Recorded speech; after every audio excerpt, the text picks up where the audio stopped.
ఎమ్మెల్యేల అనర్హత పిటిషన్లపై నేడు తెలంగాణ హైకోర్టులో విచారణ జరగనుంది. బీఆర్ఎస్ పార్టీలో గెలిచి కాంగ్రెస్ పార్టీలోకి వెళ్లిన ఎమ్మెల్యేలపై అనర్హత వేటు వేయాలంటూ పిటిషన్ దాఖలు చేశారు. హుజూరాబాద్ ఎమ్మెల్యే పాడి Kaushik Reddy, Khairatabad MLA Danam Nagender, station Ghanpur MLA Kadiyam Srihari, Bhadrachalam MLA Tellam Venkatrao party ఫిరాయింపులకు పాల్పడ్డారని, వారిపై అనర్హత వేటు వేయాలని పిటిషన్లో పేర్కొన్నారు.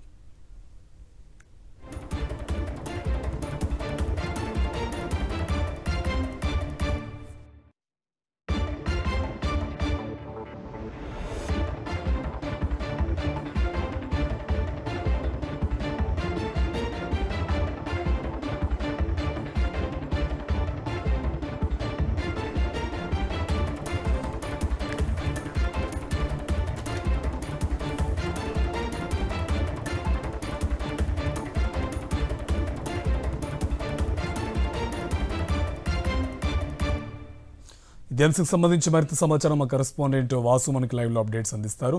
వాసు, ఈ ఎమ్మెల్యేల అనర్హతకు సంబంధించి పిటిషన్లపై ఇవాళ హైకోర్టులో వాదనలు వినిపించే అవకాశం కనిపిస్తుంది. అప్డేట్స్ ఏంటి?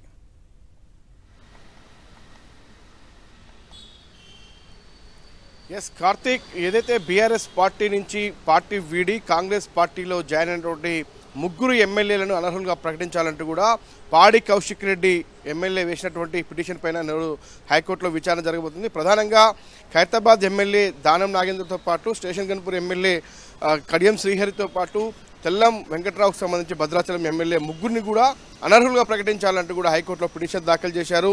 అయితే ప్రధానంగా గతంలోనే తెలంగాణ స్పీకర్కు ఫిర్యాదు చేసినప్పటికీ కూడా ఇప్పటివరకు ఎలాంటి యాక్షన్ తీసుకునే నేపథ్యంలో ఈరోజు హైకోర్టును ఆశ్రయించామని చెప్పారు. గత సోమవారం విచారణ చేపట్టినటువంటి హైకోర్టు తిరిగి ఈ రోజుకు విచారణ వాయిదా వేసింది. అయితే ప్రధానంగా కూడా గత సుప్రీంకోర్టు ఇచ్చినటువంటి ఆదేశాలు అనేకం ఉన్నాయి కాబట్టి ఆ సుప్రీంకోర్టు ఆదేశాల ఆధారంగా వీళ్ళను కూడా అనర్హులుగా ప్రకటించాలి. ఒక పార్టీలో గెలిచి బీఫామ్ పైన గెలిచి మరో పార్టీలోకి మారేటప్పుడు ఖచ్చితంగా రాజీనామా చేయాల్సినటువంటి అవసరం ఉంటుంది. కానీ దానిపైన 3 నెలల లోపే స్పీకర్ నిర్ణయం తీసుకోవాల్సి ఉంటుంది. కానీ ఇప్పటివరకు తెలంగాణ స్పీకర్ ఇప్పటివరకు ఎలాంటి నిర్ణయం తీసుకోకపోవడానికి తప్పుపడుతూ వీళ్ళు హైకోర్టును ఆశ్రయించారు. అయితే ఇదే అంశానికి సంబంధించిన గతంలో కూడా బీఆర్ఎస్ పార్టీ అధికారంలో నేపథ్యంలో కూడా అనేక మంది కాంగ్రెస్ ఎమ్మెల్యేలు పార్టీ మారిన నేపథ్యం చూసాం. అది స్పీకర్ నిర్ణయానికి వదిలేస్తూ హైకోర్టు గతంలో ఆదేశాలు జారీ చేసింది. మరి ఈరోజు కూడా ఏ విధంగా ఎలాంటి నిర్ణయం తీసుకోబోతుందో చూడాల్సింది. ప్రధానంగా చూసినట్టయితే ఈ రోజు జరగబోయే విచారణ చాలా కీలకంగా కాబోతా ఉంది.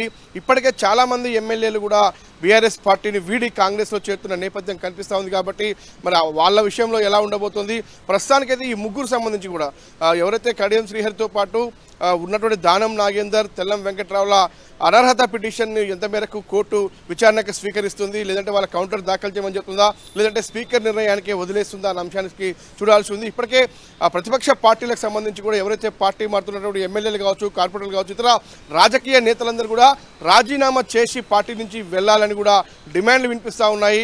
మరి ఈరోజు కౌంటర్లో వీళ్ళు ఏం చెప్పబోతా ఉన్నారు, హైకోర్టు ఎలాంటి ఆదేశాలు జారీ చేస్తుందో చూడాల్సి ఉంది. ఇది ఒక గరం సబ్జెక్టుగా నడుస్తుందని చెప్పాలి. ఎందుకంటే చాలా పూర్తి స్థాయిలో కూడా అన్ని రాజకీయ పార్టీలు, బీజేపీ కొన్ని ప్రయత్నాలు సాగిస్తూ ఉంది. ఇప్పటికే కాంగ్రెస్ పార్టీ ఎమ్మెల్యేలు కావచ్చు, మరొక కాంగ్రెస్ పార్టీకి సంబంధించిన ఎమ్మెల్యేలను కూడా పెద్ద ఎత్తున బీఆర్ఎస్ పార్టీలోకి తీసుకునేందుకు కూడా సిద్ధమవుతున్న నేపథ్యంలో కూడా ఈ రోజు హైకోర్టులో జరగబోయే విచారణ చాలా కీలకంగా కాబోతా ఉంది. Karthik, right, thank you Vasu.